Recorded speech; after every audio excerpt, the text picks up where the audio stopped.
At 73, Dorothy never imagined she'd be standing in a courtroom, clutching a folder of documents that could change her life forever.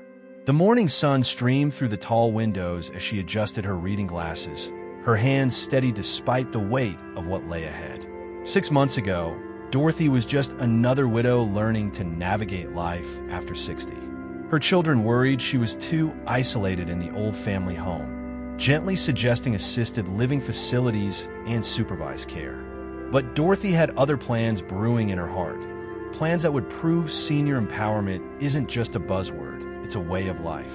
It started with her backyard garden. What began as a simple hobby to fill her days became something extraordinary when neighbors started stopping by, drawn to her vibrant tomatoes and the stories she shared over fresh lemonade. Mrs. Chun from next door brought her grandchildren. Young couples sought her advice on everything from soil preparation to life preparation. Soon, Dorothy's garden became the heart of the community, a place where emotional wisdom flowed as freely as the water from her old green hose.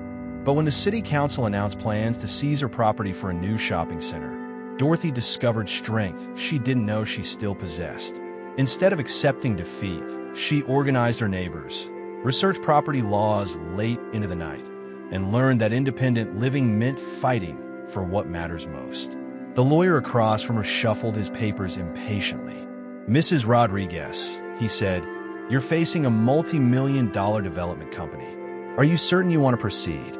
Dorothy smiled, thinking of the petition with over 300 signatures tucked in her purse, the community garden proposal she'd spent weeks perfecting, and the surprising allies she'd found along the way. Her life after 60 had taught her that age brings clarity, not surrender. She opened her folder with the confidence of someone who had discovered that emotional wisdom is the most powerful tool of all.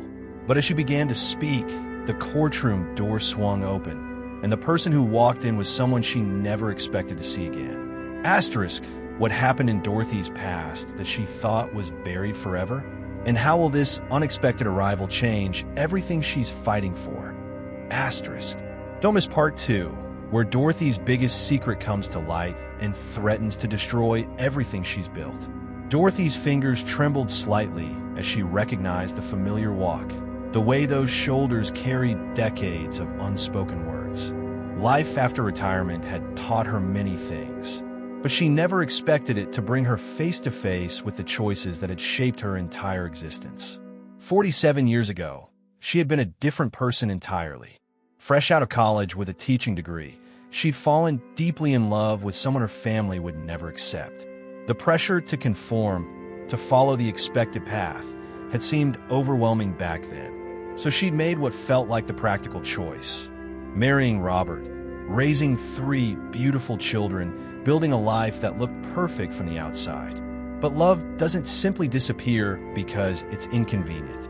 It transforms, sometimes into regret, sometimes into a quiet ache that resurfaces during moments of senior reflection. After Robert's passing 2 years ago, Dorothy found herself grieving not just for her husband, but for the road not taken, the person she might have been if she'd been braver. Finding purpose in her garden had been more than just a hobby. It had been her salvation. Each seed she planted felt like a small act of rebellion against the years she'd spent playing it safe. When Mrs. Chin's granddaughter asked her about the meaning of the flowers, Dorothy found herself talking about courage in ways she never had before. The young mother, struggling with her own difficult choices, saw something in Dorothy's eyes that went beyond gardening advice. The community that grew around her backyard wasn't just about vegetables and flowers.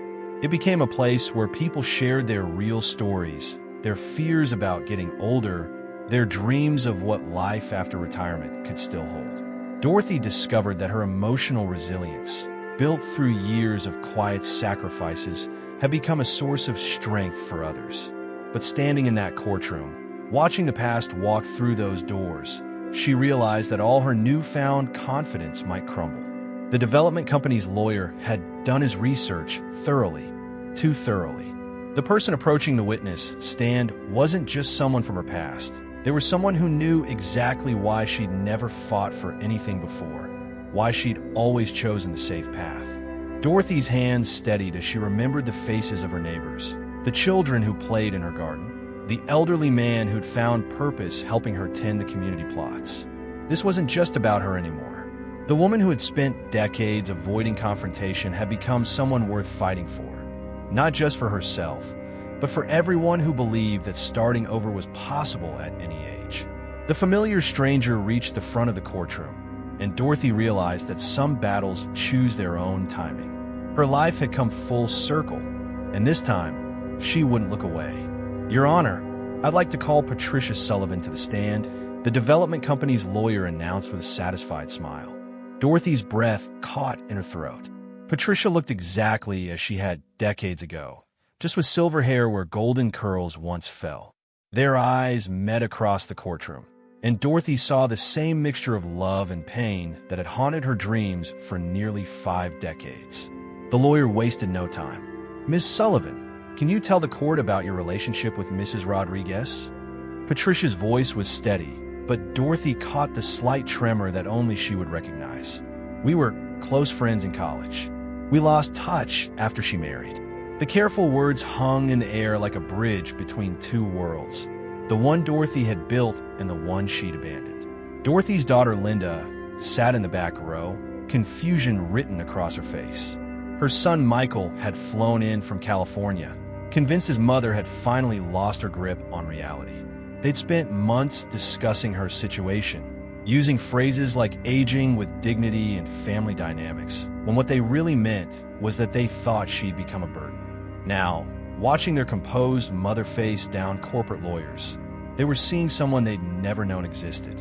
The questioning continued, each answer peeling back layers of Dorothy's carefully constructed life. Patricia spoke of letters never sent, decisions made in fear rather than love, and the quiet tragedy of late life choices that couldn't be undone. When asked about Dorothy's character, Patricia's composure finally cracked. "She was the bravest person I knew," she said, her voice breaking slightly. "Until she wasn't." Dorothy felt the weight of every pair of eyes in the courtroom. Her neighbors, who'd rallied around her cause, were learning things about her they'd never imagined. Mrs. Chin's expression was unreadable. The young mother who'd sought her advice looked stunned. The elderly widower who'd found companionship in her garden stared at his hands. The development company's strategy was becoming clear. They weren't just trying to take her property. They were trying to destroy her credibility as a community leader. If they could paint her as someone who'd lived a lie, who'd built relationships on false foundations, then her fight to save a neighborhood would crumble from within. But as Patricia stepped down from the witness stand, she did something unexpected. She walked directly to Dorothy's table and placed a weathered envelope in front of her.